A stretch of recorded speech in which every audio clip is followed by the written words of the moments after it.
everyone, welcome to State of the Art, a live stream show brought to you by our video streaming company, Mainstream Media LLC, located here in Chicago, Illinois.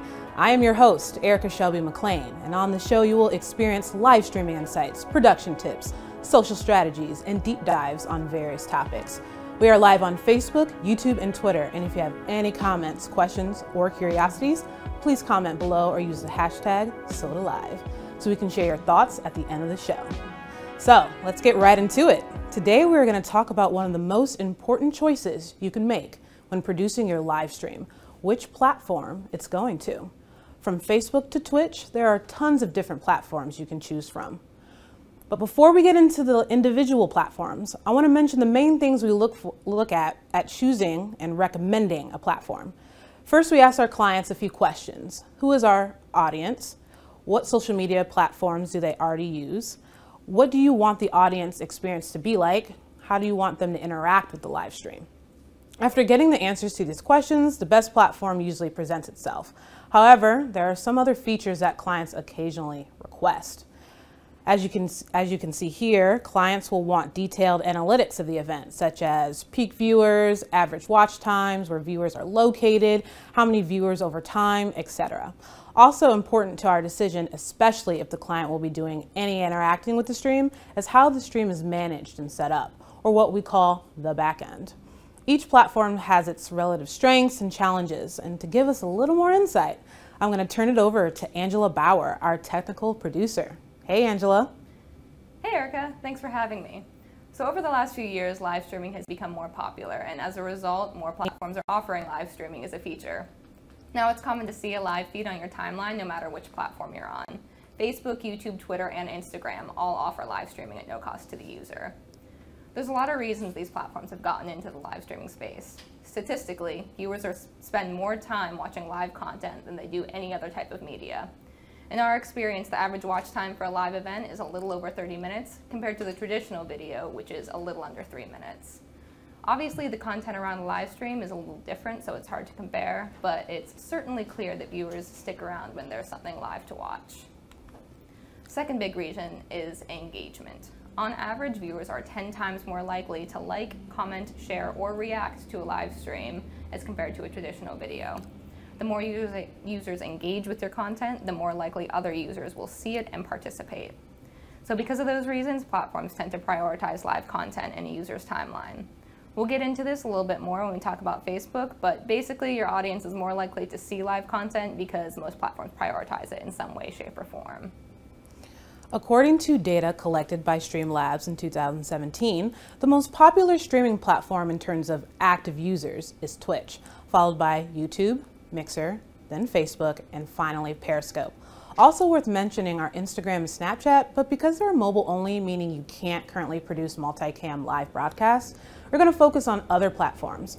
Across these platforms, there are millions of active users, from sports to house of worship to multi-day conferences. There are tons of great use cases for live stream content out there. Live streaming is a great tool for connecting with an existing audience. If you want to use it to grow an audience, then it should become a part of your overall content marketing strategy, which means you'll need to use it on a regular basis, and that can be very resource heavy with a significant upfront investment for equipment. When choosing which platform to host your content, the most one factor you should consider is where your audience already lives. If you have spent a lot of your resources growing your YouTube channel, then your stream should be YouTube. That same applies for Facebook, Twitter, and Twitch. If you've grown audiences on all social media platforms, it's technically possible to simulcast your content to all major platforms at the same time. But we generally advise against that, as your event promotion can become fractured. You should also think about your goals for the live stream. For example, if you want to generate revenue through running advertisements, you'll need to be aware of each platform's terms of service as it relates to self-run ads. YouTube and Facebook don't allow certain kinds of ads and may automatically insert their own ads against yours, which can be a big issue for your sponsors. If your goal is to generate leads, then you'll want to look at platforms that embed nicely on a web page or allow you to collect user information. The quality and granularity of analytics may be important for that. If your goal is to broadly promote a brand or product, then you'll want to be aware of each platform's built-in promotion tools. So now we're ready to dive into these different platforms. In addition to an explanation about each of the major platforms, we've also ranked them according to a few factors. ease of use, reliability of platform, and engagement. We're going to get into Twitch. Twitch is a social streaming platform that is primarily dominated by gamers and video game enthusiasts. Viewers watch their favorite streamers play games like Fortnite, PUBG, and Hearthstone. You can also find most of the big esports competitions on Twitch. Viewership on an individual Twitch stream has peaked at over 1 million people, significantly beyond anything we've ever seen on YouTube or Facebook. Twitch viewers are passionate. They love their platform and spend dozens of hours each week finding new content. They demand engagement with a broadcaster, so if you decide to produce content here, be sure you're ready to pop into the chat. Because the audience here tends to skew towards young men, content that matches with that demographic will tend to perform better. This includes anything gaming related, but can also extend into music, entertainment, and lifestyle content. So if you plan on using Twitch, definitely think about a long-term strategy. It's much better for regularly produced content, such as a talk show or lifestyle blog, than it is for a one-off or semi-regular event. Last, Twitch has a number of third-party engagement features that are great for raising money. This includes support for subscriptions, microtransactions, and gamification. So if you're raising money for a nonprofit, Twitch may be a good solution for you. Well then, if you're interested in gaming and hosting a live stream, Twitch is where it's at. Let's give it a grade. Ease of use, 3 out of 5. Reliability, 4 out of 5. And engagement, 4 out of 5. All right, let's get into YouTube. Take it away, Angela. So for my money, the most robust and producer-friendly platform available is YouTube. YouTube has been around for quite a while, and they've gained a solid backing since their acquisition by Google.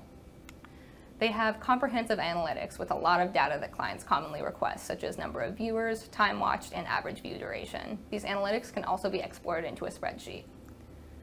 The live streams themselves are pretty simple to set up and get started, and they're easy to embed on a website. It will also automatically save a recording onto your YouTube channel.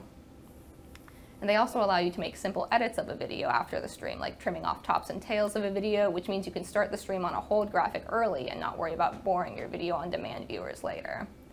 However, unless your organization already has a bunch of YouTube subscribers, you will probably have to do a bit more promotion to get viewers over to YouTube. This promotion can be through your website, emails, and other social media sites. Another downside of YouTube are their crazy copyright bots, also known as their Content ID algorithm. We once got a live stream flagged for a copyright of a musician performing their own song. The copyright issue has gotten a lot more manageable over the last year. You can turn monetization on for your channel, and your chances of a stream being removed over copyright is much smaller, but it's still a potential issue. So overall, YouTube is a great option for streaming. They've been doing it for a while, and they have a lot of the technical kinks worked out. If your organization wants to use email or word of mouth to promote your stream and wants to have a nicely encoded, high-resolution, sturdy streaming video embedded on your website, we'll typically suggest YouTube right off the bat. Alrighty, so if you want ease and simplicity, YouTube is the platform for you. Also, it's great that your stream will be saved there and you can do quick edits if necessary. Report card time.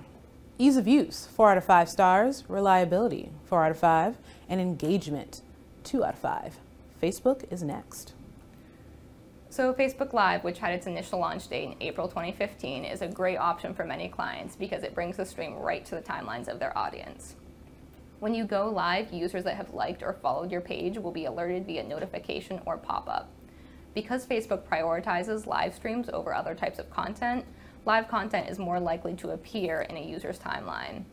You should still do the same amount of work to promote your Facebook live streams, but it does make it easier if you're streaming to a platform that your audience is already active on. Facebook Live offers a robust commenting and reaction feature, so your audience's reactions float on top of the live stream. Setting up and managing a stream is pretty easy, and a new paired encoder feature makes it simple to produce content for brands that may have locked down administrative privileges. Some of the difficulties that Facebook presents are a not quite intuitive setup process for scheduled streams, which makes working in conjunction with a client's social media team very important. Also, Facebook does not allow you to edit your live stream recording. So if you want to make sure your video starts at just the right moment for your video on demand users, you have to time the beginning of the stream just right. This timing can be a real challenge, so you'll often see Facebook events that seem to start a few seconds early or late. So like with YouTube, Facebook's copyright infringement policies are very strict. Recently, there have been a lot of questionable copyright complaints that have caused viewers' streams to go down in the middle of a broadcast. I heard about several streams going down because they featured a countdown timer as a graphic. So Facebook is clearly still dialing in their copyright infringement policies. So if your event may include copyrighted material, whether it's a song playing in the background or a video clip that's owned by a publishing house, it's best to steer clear of Facebook.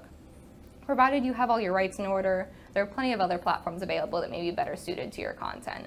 Alternatively, you can replace your copyrighted material with royalty-free content, and then everyone's happy. Alrighty, so Facebook is where it's at for awesome engagement features. Gotta love those hearts and smiley faces, but definitely keep in mind any copyright assets you got going on. So let's think about this. Ease of use, 3 out of 5. Reliability, 3 out of 5. And engagement, 4 out of 5. All right, Periscope and Twitter are next. So with their acquisition of Periscope in 2015, Twitter joined the live streaming world.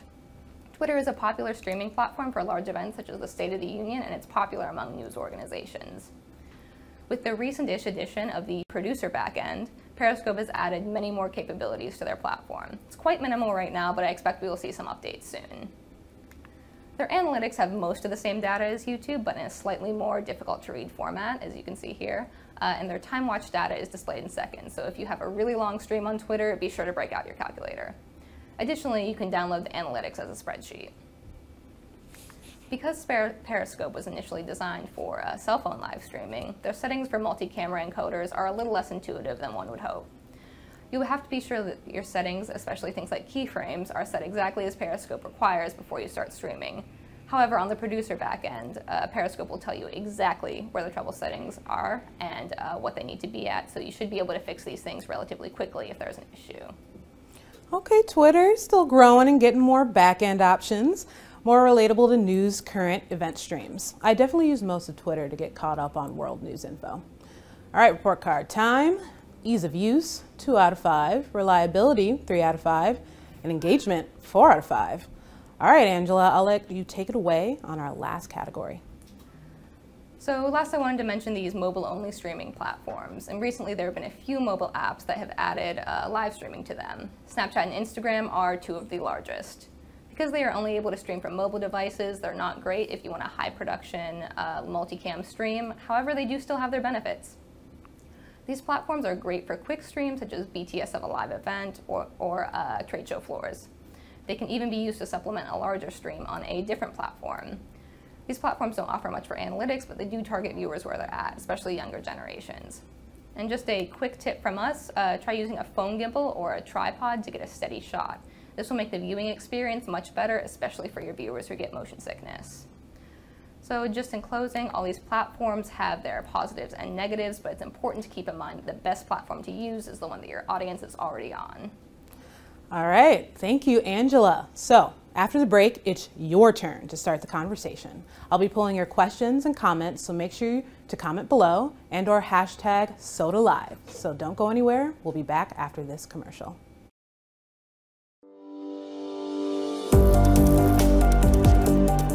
Hello, Facebook fans. All of us at Travel Wisconsin are thrilled to have you from around the world join us in Milwaukee, Wisconsin, live on Facebook.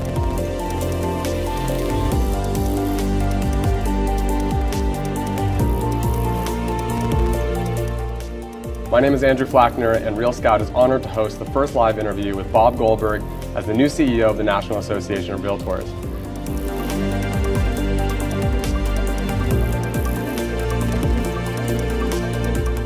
Thank you for joining us. My name is Alicia Speri. I'm a criminal justice reporter at The Intercept.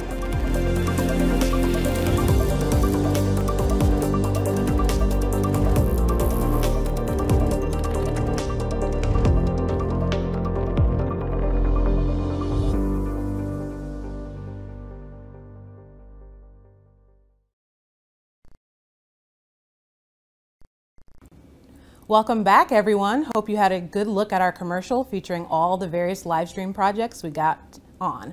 From cooking shows, webinars, and executive interviews, we can take your project and make it a smooth live streaming experience. I have Angela here to help us with our questions. All right, let's get into it. First question, do any platforms offer primary and backup servers? Yeah, YouTube does offer a backup server feature that you can send a secondary stream to in case YouTube's primary server goes down. That won't affect your live stream that's going out, and it'll just keep rolling on with that backup server. Awesome. All right, how long does it take to plan a live stream? Yeah, we typically request at least a month of lead time so that we could get things like equipment, crew, and graphics in order. But we have pulled off a stream in a couple of days. It was very stressful, so please don't do that to us again. Thanks. I agree. Pre-production is key. Yeah. Alrighty. Let's see if we've got any more questions online. How do you set up platforms for live streaming? Yeah, so typically what we request from clients is login information or some platforms such as YouTube or Facebook. You can add other people as managers of that page. And then there's typically an option to add a live video that you kind of have to dig through the back end to find.